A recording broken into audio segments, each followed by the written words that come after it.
नमस्ते गाइस, जय हिंद। कैसे हो आप लोग सब। आज हम बात करेंगे ऑनलाइन क्लासेस के ऊपर।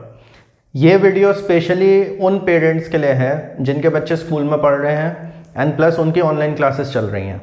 बहुत सारे मैंने ऐसे केसेस देखे हैं जिसमें ये बात हो रही है कि भाई किसी बच्चे को जो है क्रेडिट कार्ड डेबिट कार्ड का एक्सेस मिल गया, जिसकी वजह से जो है उसने बैंक अकाउंट ही खाली कर दिया। अब वो ऑनलाइन क्लासेस के बहाने जो है पबजी खेल रहा था या फोर्टनाइट खेल रहा था या कोई और गेम खेल रहा था, वॉटेवर, एंड उसने जो है उसमें परचेजेस कर लिए एंड अलग अलग जगह पैसे खर्चा कर लिया, वॉटेवर। तो आज हम बात करेंगे कि ऑनलाइन क्लासेस के मामले में आप अगर पेरेंट्स हो तो आपको क्या 5 चीज़ों का ध्यान रखना ज़रूरी है। सबसे पहली चीज़, आपका जो भी फ़ोन, टैबलेट या लैपटॉप जो भी यूज़ हो रहा है आपके बच्चे के द्वारा, चाहे वो छोटा हो, बड़ा हो, किसी भी एज का हो, ये चीज़ आपको ध्यान रखनी बहुत ज़रूरी है कि उसमें आपका कोई भी क्रेडिट और डेबिट कार्ड की डिटेल्स नहीं है।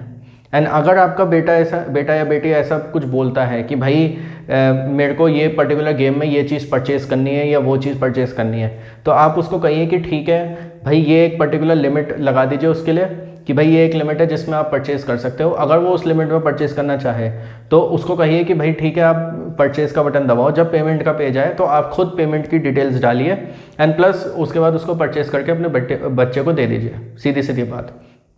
कभी भी ये मत करिएगा कि क्रेडिट कार्ड डेबिट कार्ड बेटा ले लो, उसमें से तुम इन्फॉर्मेशन लेके जो है वो कर लेना।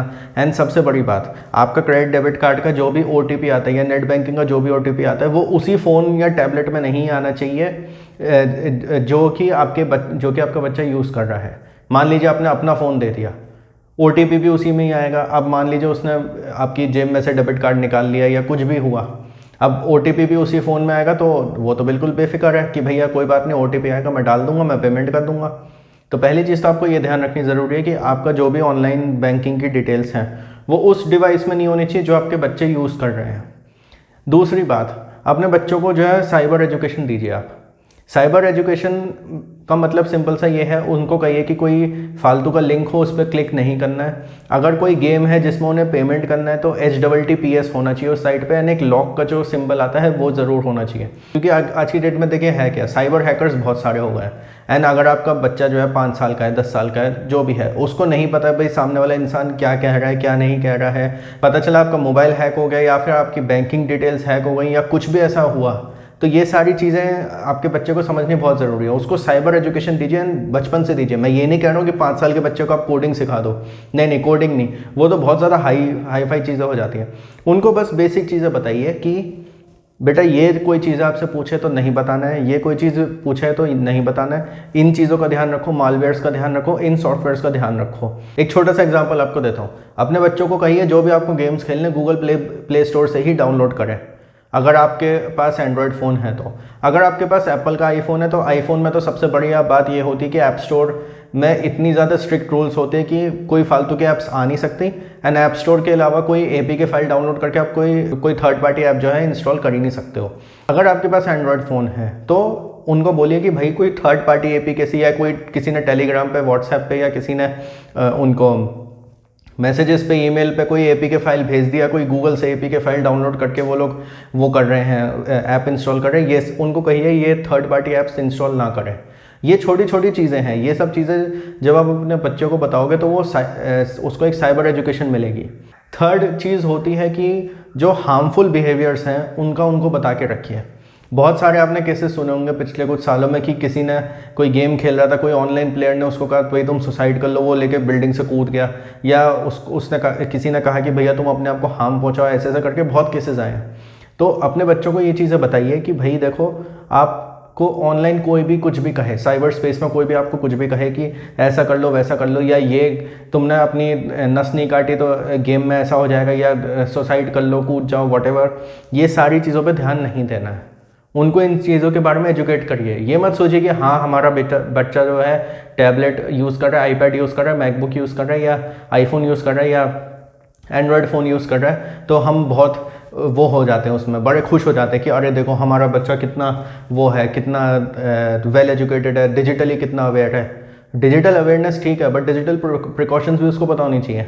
ऐसा ना हो कि भाई वो क्या कहते हैं, कोई गेम खेल रहा है, कुछ खेल रहा है, उसमें किसी ने कुछ उल्टा सीधा उसको बोल दिया, उसने या तो आपका बैंक अकाउंट खाली कर दिया या खुद को कुछ हार्म पहुंचा लिया। बहुत सारी ऐसी चीज़ें होती हैं। क्योंकि देखिए होता क्या है, जो आज की डेट में जूम और ये सब जो जहाँ पे ऑनलाइन क्लासेस भी हो रही है ना, इनकी भी हैकिंग हो जाती है। अब इनकी हैकिंग हो जाए या आपके फ़ोन की हैकिंग हो जाए, उससे माइक्रोफोन वीडियो का वो मिल जाता है, एक्सेस मिल जाता है। उससे होता क्या है, मान लीजिए आपका बच्चा ऑनलाइन क्लास कर रहा है, फ़ोन हैक हो गया है, कुछ भी हो गया, कोई भी सामने से वो क्या कहते हैं, जो वीडियो आ रहा है उसकी जगह कोई दूसरा हैकर आ जाए, कोई मास्क वास्क लगा के, और कह दे कि बेटा ऐसा कर लो, वैसा कर लो, ये है वो है।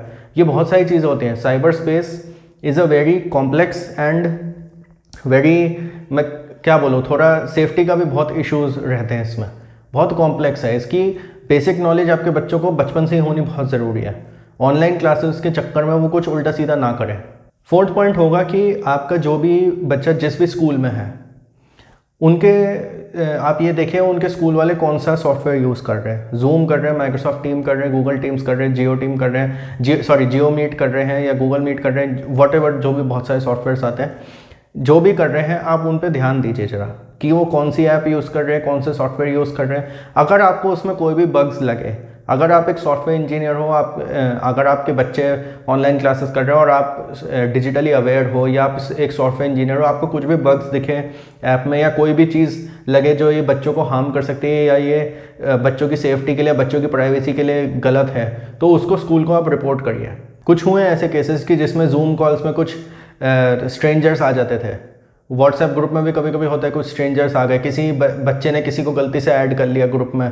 क्योंकि देखिए होता क्या है, जब बच्चे सारे एक ग्रुप में हैं तो वो किसी दूसरे को ऐड भी कर सकते हैं। अब वो मान लीजिए किसी के बहकावे में आके किसी स्ट्रेंजर को ऐड कर लें, और वो स्ट्रेंजर जो है मान लीजिए कभी कभी होता है पोर्नोग्राफिक चीज़ें पोस्ट कर रहा है, या फिर चाइल्ड अब्यूज़ वाली चीज़ें पोस्ट कर रहा है, या कुछ वल्गैरिटी वाली चीज़ें पोस्ट कर रहा है, कुछ वायलेंस वाली चीज़ें पोस्ट कर रहा है। तो ये सारी चीज़ें ध्यान रखनी आपको ज़रूरी है। कोई भी चीज़ आप ऐसी महसूस करो तो स्कूल अथॉरिटीज़ को ज़रूर आप शिकायत करिए।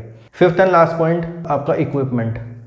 फ़ोन दे रहे हो, टैबलेट दे रहे हो, लैपटॉप दे रहे हो, आप कुछ भी दो, बट आपको ये ध्यान रखना बहुत ज़रूरी है कि उसमें जो भी आपके सॉफ्टवेयर है, हार्डवेयर है, वो सब चीज़ें अच्छी तरीके से अपडेटेड हैं, सब चीज़ों की क्वालिटी अच्छी है या नहीं है, वो सब चीज़ें आपकी रिस्पॉन्सिबिलिटी है। ये भी ज़रूरी है कि आपके फ़ोन का, टैबलेट का या लैपटॉप का वेबकैम अच्छी तरीके से चल रहा है, ऑडियो क्वालिटी उसमें अच्छी तरीके से आ रही है। पता चला वहाँ टीचर कुछ पढ़ा रही है, आपके बच्चे को समझ में ही नहीं आ रहा, क्योंकि या तो आपके लैपटॉप के जो स्पीकर्स हैं वो ख़राब हैं, या आपका बच्चा जो डाउट पूछ रहा है वो टीचर को समझ में नहीं आ रहा बिकॉज आपका जो ऑडियो इक्विपमेंट है वो ख़राब है, या फिर आपके फ़ोन का सॉफ्टवेयर अपडेटेड नहीं जिसकी वजह से लैग्स हो रहे हैं, या फिर इंटरनेट कनेक्शन में प्रॉब्लम आ रही है कुछ है।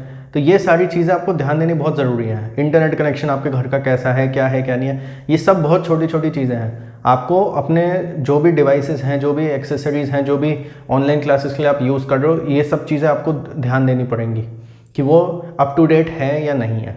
तो गाइज़ ये 5 चीज़ें हैं जो आपको ऑनलाइन क्लासेस के लिए ध्यान रखनी ज़रूरी है। अगर आप एक पेरेंट हो, आपके बच्चे ऑनलाइन क्लासेस कर रहे हैं तो, और कुछ आपको ऐड करना हो तो प्लीज़ कमेंट में ज़रूर लिखिएगा। Thank you for watching the video.